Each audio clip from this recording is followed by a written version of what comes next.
I got the iPhone 14 Pro running the latest iOS developer beta, the beta 7, and I got here, pay attention guys, the Samsung Galaxy S23 Ultra running the latest August stable firmware, alright? So we have here the latest software, the latest operating system, it's a better one, and here we have the most stable version of One UI 5.1 based on Android 13, okay? You might think, what is this guy doing? Like, why is he comparing a better OS with a stable one? Yeah, let me be very frank with you guys. I'm shooting this video 4K 60 FPS because I want to see, right, like the most stable version of Samsung One UI 5.1 animation running on the S23 Ultra, and I know there is 5.1.1 on Z Flip 4 and Z Fold 5, yeah, Z Flip 5 as well, but I don't have them. So the idea is just to compare here the most stable of One UI to the most better on iOS, and enjoy this in beautiful 4K 60 FPS. And please, before continuing, make sure to subscribe to the channel if you like videos like this. It's going to be a fairly simple test. So the first thing we're going to start, of course, is here with the notification curtain. All right, just pay attention to both OSs. So One UI, one swipe down will bring us notification, one swipe here will bring us the control panel, and one swipe here will bring us the notification. Okay, so if we have to compare it, boom, this is it. By the way, One UI 6 introduced already a feature to have something like this, directly swipe from the right and get to here, but again, most stable Android One UI 5.1 versus the most better on the iPhone 14 Pro Max. So this is how it looks like. Okay, notifications, one more swipe down guys. In terms of just navigating to the screen, if I go to the left here on the S23 Ultra, I'm gonna get to the Google feed. Now of course I see my widget. On the iPhone, I'm gonna scroll to the right until I hit the end screen. The end screen on the iPhone, guys, is the app library. And now going back to the home screen with this very beautiful animation. One more time, this is it, okay? This is it. So the idea again of this video is just to try to see what is like the usual, like day-to-day standard operation. This phone now almost doesn't stutter. If you did not watch my full August review, please do that. This is really the One UI 5.1 that should have been released on day 0 or day 1 with this phone.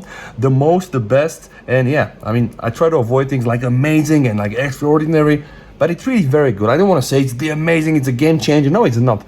But it's really better compared to July, to June, and to the others in terms of consistency of execution of animation. No stutter, no stutter, no stutter. Open social folder, open social folder. Closing it, closing it. Open it again, all right? This is the opening folder and closing folder animation. Now, guys, I'm gonna go to the recents menu here, recents menu here. A lot of things open. Let me close all right, we know on the iOS. Yeah, we have to do it like this. It's not only iOS, guys, it's also the Pixel. And now one more time, opening the social, okay? Open here, and now bold. And guys, I'm going to proceed now with opening Telegram. Okay, scrolling through this. While I'm scrolling, I'm gonna go to the recents menu, see what happens, guys. This is very good. The moment I am scrolling through Telegram, boom, you can just see this still scrolls. It's kind of the same. Although, notice something, when I do this like this, very, very smooth, 120 Hertz. When I do this like this, yep, okay. I really hope that you can see these nitty-gritty details on the 4K 60 FPS video, because believe me, it's an overkill, right? 60 FPS is overkill, but for this type of videos, we need it. So the next thing I'm gonna open is Facebook, all right? Yep, and I am using same accounts everywhere, just trying to scroll for you to be able to see, you know, what it's like. So this video is on animation and also on just getting the pure idea of experience. So going back now to the home screen, one more time here. Right, and now let's open Messenger. Okay, Messenger here, scrolling to it, all right, and going outside. And now, guys, let's open X. By the way, the X icon here is better. You can see it's kind of like broken. Open X. All right, and now just hit the home button to try to refresh everything. A bit slow here, and just try to scroll down. All right, so yep, I want to also show you guys the scrolling speed, because what a regular user will do, he will not just open and closing up like a crazy YouTuber here. He'll just go inside an application and swipe, scroll, like doom scroll all day. Going outside, okay. I think that's enough, guys.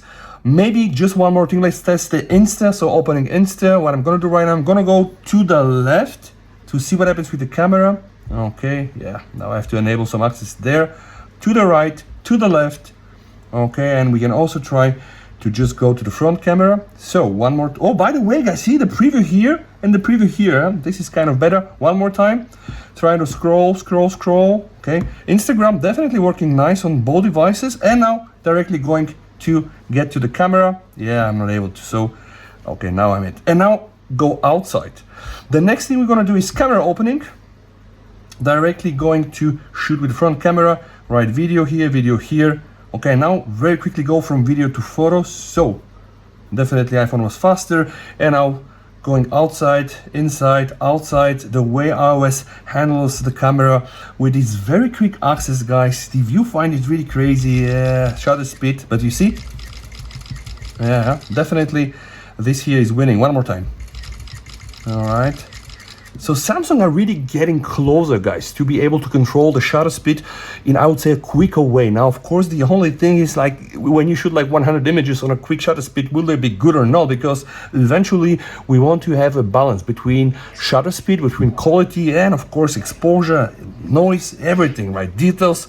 So we need to make sure that everything is quite well and balanced. Let's try it on with some widgets, the photo widget, all right, here on the iOS and also on the iPhone one more time. The execution is different, but I would say the animation quite similar.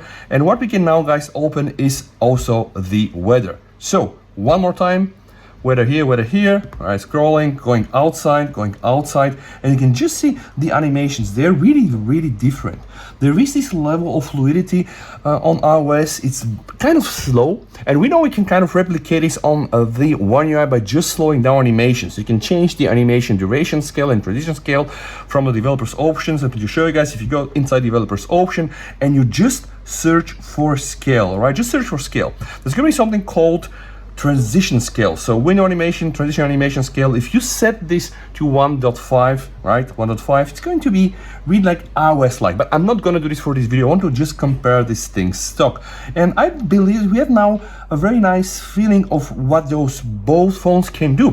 One more time, pay attention. If I go to the right, see, iPhone is just kind of slower. It draws everything slowly, and of course this kind of allows the iPhone to be a bit better in drawing everything. And of course it's not only about drawing, it's just the animations. Because if I'm to go back and to open Telegram and going outside, right, the animation is really different. And this level of fluidity is not only achieved here by slowing down the animation, it's just perfectly timed. All the frames are there. There is a bit skipping here. All right, see, now this was a little started. There is a bit skipping still in One UI 5.1, but I really hope that Samsung will bring this really to the next level in the One UI 6 beta, and hopefully beta 2 will be here very soon, guys. Now, one more thing, I'm gonna go inside the settings. Why? Because I want to show you what happens there. Okay, settings, see how it bounces. Here it's a bit more boring. Let's try to scroll down. All right, see here, guys, everything's so quick on the One UI. I'm able to get with one swipe from the up to the down to the bottom. Here, one more swipe, and it's kind of slow, but at the same time, I really enjoy this. But you get the point. Slow animation, crafted very meticulously, very nicely, all the frames, right? And it's really beautiful to watch the animations from the iPhone. Here, everything's very quick, very snappy, but not so consistent, and sometimes some frames are skipped, and it kind of takes away from the whole experience, from the fluidity. But I do believe that Samsung really are on the right path. Now, let's just cross fingers that it's gonna get better. Thank you guys so much for watching, and if you enjoy videos like this, don't forget to sub to the channel. VST over and...